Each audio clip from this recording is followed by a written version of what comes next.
My self चेतन। और पिछली video में जब हम पढ़ चुके हैं कंट्रोल एंड कोऑर्डिनेशन, आज हम उसी को कंटिन्यू करते हुए न्यूरॉन और न्यूरॉन्स के टाइप्स को डिस्कस करेंगे।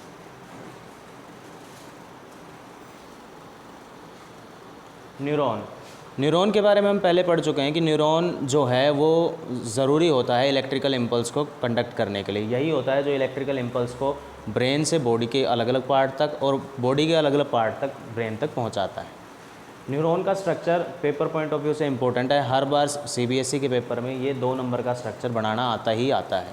तो इसके स्ट्रक्चर में 5 बेसिक चीज़ें हैं जो हमें याद रखनी है। डेंड्राइट्स, एक्सॉन, न्यूक्लियस और सेल बॉडी, और लास्ट है नर्व एंडिंग। डेंड्राइट्स रिसेप्टर का काम करते हैं बॉडी के अंदर। जब भी हमारी बॉडी को कुछ भी सेंसेशन होती है तो वो डेंड्राइट्स के थ्रू होती है। फिर इलेक्ट्रिकल सिग्नल ट्रांसमिट होता है और नर्व एंडिंग तक पहुंचता है। नर्व एंडिंग तक सिग्नल पहुंचने के बाद वो अगले न्यूरॉन को ट्रांसफ़र होता है और अगले न्यूरॉन से फिर वो सीएनएस के पास पहुंचता है और सीएनएस में ब्रेन है। ब्रेन के पास सिग्नल पहुंचने के बाद ब्रेन उसको दोबारा से किसी मोटर नर्व के पास ट्रांसमिट करता है और हम कोई एक्शन परफॉर्म करते हैं। टाइप्स ऑफ न्यूरॉन में बेसिकली 3 टाइप के न्यूरॉन होते हैं। सेंसरी न्यूरॉन, रिले न्यूरॉन और मोटर न्यूरॉन। सेंसरी न्यूरॉन वो न्यूरॉन होते हैं जो बेसिकली सेंसेस का काम करते हैं, सेंसेस को गेन करते हैं अलग अलग बॉडी पार्ट से, और वो रिले न्यूरॉन को ट्रांसफ़र करते हैं इलेक्ट्रिकल सिग्नल, और फिर electrical signal relay neuron decide करता है कि उसे ब्रेन के पास पहुंचाना है और या फिर मोटर न्यूरॉन के पास पहुंचाना है। जनरली रिले न्यूरॉन उसे ब्रेन के पास ही पहुंचाता है, लेकिन रिफ्लेक्स एक्शन के केस में रिले न्यूरॉन जो कि स्पाइनल कॉर्ड के अंदर होते हैं वो डिसाइड सीधा कर लेते हैं कि मोटर न्यूरॉन को क्या सिग्नल देना है और क्या नहीं।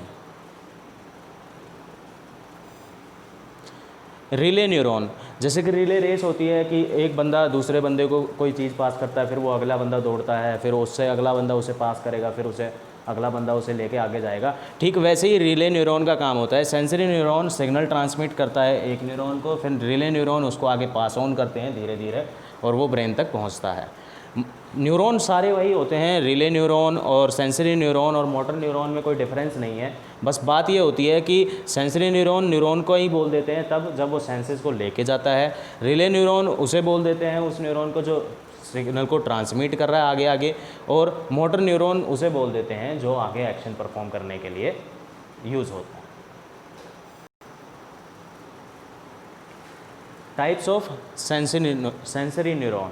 सेंसरी न्यूरॉन 5 टाइप के होते हैं। जैसे कि हमारी 5 जो इंद्रियां होती हैं या हम कह सकते हैं सेंसेस होती हैं, स्किन, टंग, आई, ईयर, नोज़, उन्हीं के रिस्पेक्ट में 5 क्या हैं सेंसरी न्यूरॉन हैं। थिग्मोरिसेप्टर्स जो कि स्किन में होते हैं, स्किन पे कोई भी मतलब सेंसेशन होती है तो उस सिग्नल को ट्रांसमिट करने का काम ये करते हैं।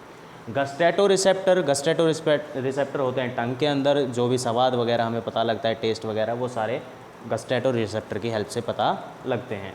फोटो जो वर्ड है वो लाइट से आया, फोटोन, ठीक है। तो ध्यान रखना आई जो है वो इसका मेन जगह होती है जहाँ पे ये फोटो रिसेप्टर अवेलेबल होते हैं बॉडी के अंदर।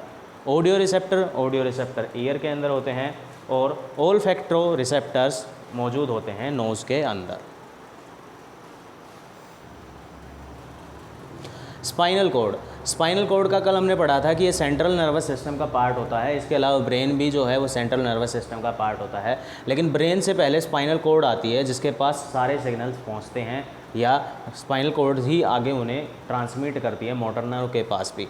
तो जो स्पाइनल कॉर्ड के जो फंक्शन हैं वो 2 मेन इंपॉर्टेंट फंक्शन है। पहला फंक्शन है कि ये जितना भी पेरिफेरल नर्वस सिस्टम होता है, PNS मतलब पेरिफेरल नर्वस सिस्टम को कनेक्ट करती है ये ब्रेन से।